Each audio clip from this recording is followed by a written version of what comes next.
Update news. आज दिनांक 23/8/24 रोजी आपल्या गिरणामाईच्या पात्रामध्ये आदरणीय उन्मेशदादा पाटील हे त्यांच्या कार्यकर्त्यांसह नारपार योजनेच्या प्रभावी अंमलबजावणीकरता स्वतः हे नदीपात्रात उपोषणासाठी बसलेले आहेत।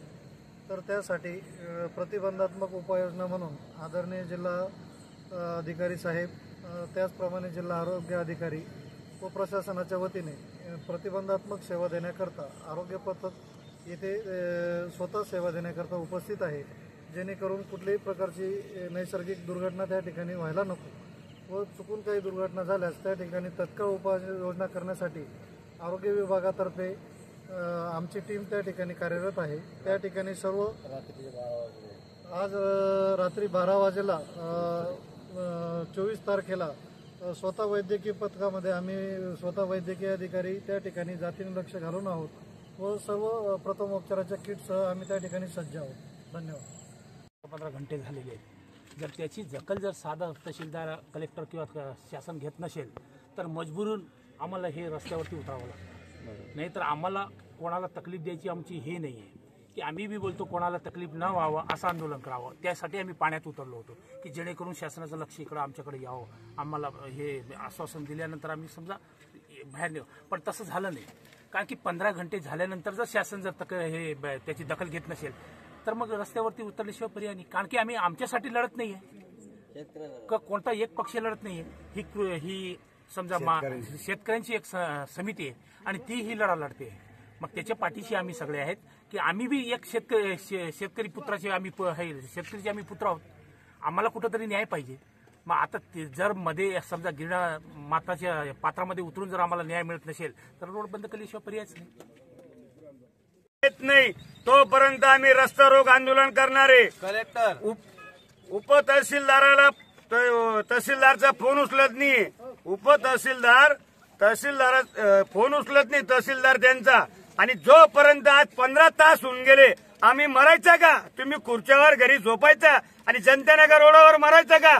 जोपर्यंत अधिकारी येऊन आमची मागणी लिखित स्वरूपात पूर्ण करत नाही तोपर्यंत आम्ही रस्ता रोक आंदोलन करणारे।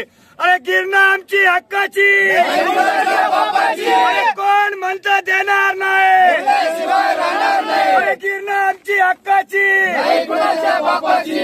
जोपर्यंत आमचं मागणी पूर्ण होत नाही तोपर्यंत आम्ही रस्ता रोक आंदोलन करणारे। शेवटी आम्हाला लेकरं बाळ आहे, आम्ही का मरायचं का इकडे? आमचा नेता 15 तास पाणीमध्ये पडलेला आहे, त्यांच्या सोबत लोक पडलेले। तोपर्यंत प्रशासनाला जागा येत नाही, झोपी काढता। हे का जनता का मरण्यासाठी का इकडे तुम्ही शासनाची पगार घेताय? इथे शेतकरी लोक मरताय अर्धे रात्री, याची शेतकऱ्यांची खबरदारी नाही का तुम्हाला? मी पत्रकारांच्या माध्यमातून एक गोष्ट सांगू इच्छितो, जोपर्यंत आमची मागणी पूर्ण होणार नाही तोपर्यंत आम्ही रस्ता रोक आंदोलन करणार आहे। आणि आमचे पाणी आंदोलन पूर्णपणे या आपण जे म्हणतो की वाटाण्या आणि अक्षदा त्या ठिकाणी दाखवत आहे आणि दुसऱ्या बाजूला राज्य सरकार राज्यपालांचं पत्र आणून तोंडाला पानं पुसण्याचं काम करत आहे। कारण याच गिरणाच्या खोऱ्यातल्या 7 बलून बंधाऱ्याला पूर्ण तांत्रिक मान्यता, ज्याला राज्यतांत्रिक समितीची मान्यता घेत, ज्याचं जिओलॉजी, ज्याचं हायड्रोलॉजी, ज्याचा डिटेल प्रोजेक्ट रिपोर्ट, ज्याला राज्याचा तापीचा जल आराखड्यात समावेश करून अर्थ व्यय एक्सपेंडिचर कमिटीची मान्यता घेत, प्रशासकीय मान्यता घेऊन त्या ठिकाणी प्रस्ताव अंतिम टप्प्यात असताना आमच्या 7 बलून बंधाऱ्याला तुम्ही राज्यपालांचं पत्र त्याला दिलं, 7 वर्षात 1 पैसा तुम्ही मारला नाही। आणि आता लोंढे वरकडे सारखा आमच्या बॅरेजला 90 कोटीच्या प्रकल्पाला 450 कोटीला 40 वर्ष लागली। मग काय आता या 8000 कोटीच्या प्रकल्पाला आम्ही काय 400 वर्ष थांबायची का? आणि म्हणून आमच्या हक्काचं नारपारचं पाणी केवळ आता 9.5 TMC पाणी देऊन उर्वरित पाणी गुजरातला देण्याचा जो त्या ठिकाणी मान्य राज्य सरकारने केलंय ते आमच्या हक्काचं पाणी। कारण की दुसऱ्या बाजूला तापीचं पाणी जे आमच्या मध्य प्रदेशमधून महाराष्ट्रातल्या म्हणजे खानदेशात येतं ते उकई मार्गे गुजरातमध्ये जातं।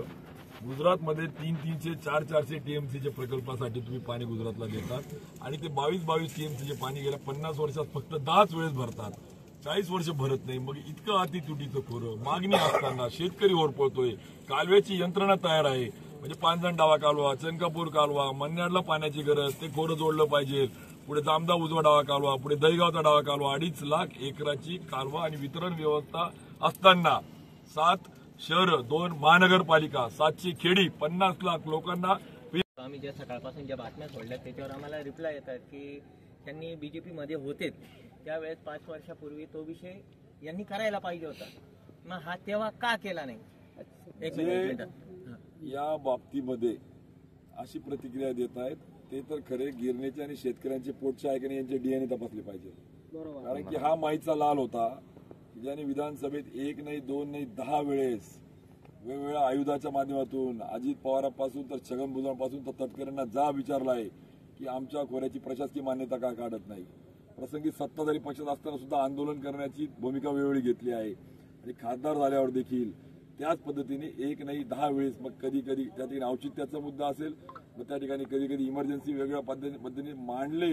पण दुर्दैवाने यांना गुजरात धार्जिने गुजरातचे बावले झाले यांचे बाप हे कार्यकर्त्यांना माहीत नाही. माझे कार्यकर्ते भोळे आहेत, त्यांना माहीत नाही की यांचे बाप हे गुजरातच्या पोटचे बावले झालेले आहेत आणि म्हणून गुजरात धार्जिन्यांचं आमच्या कार्यकर्त्यांना माहीत नाही अजून. मग का? म्हणून इंटरनॅशनल फायनान्स सर्व्हिस सेंटर गुजरातला, जी गिफ्ट सिटी म्हणजे वित्तीय केंद्र आमचं मुंबई असताना तुम्ही गुजरात हलवतात, आमचा हिऱ्याचा डायमंडचा बाजार तुम्ही गुजरातला हलवतात, आमचा बर्ड ड्रग पार्क तुम्ही गुजरातला हलवतात, आमचं सिलिकॉन व्हॅली म्हणजे नवीन येणारी व्हॅली तुम्ही गुजरातला हलवतात, पाणी पण तुम्ही चोरणार. मग आम्ही काय करायचं?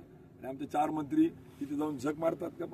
आणि मग मला असं वाटतं की जर संवेदनशीलता यांची संपली असेल, गेंड्याची कातडी झाली असेल, अरे पाणी तुम्ही किंवा यांनी काय केलं त्यांनी काय केलं पेक्षा मिळून प्रश्न सोडवता येईल का यासाठी सहभागी व्हा.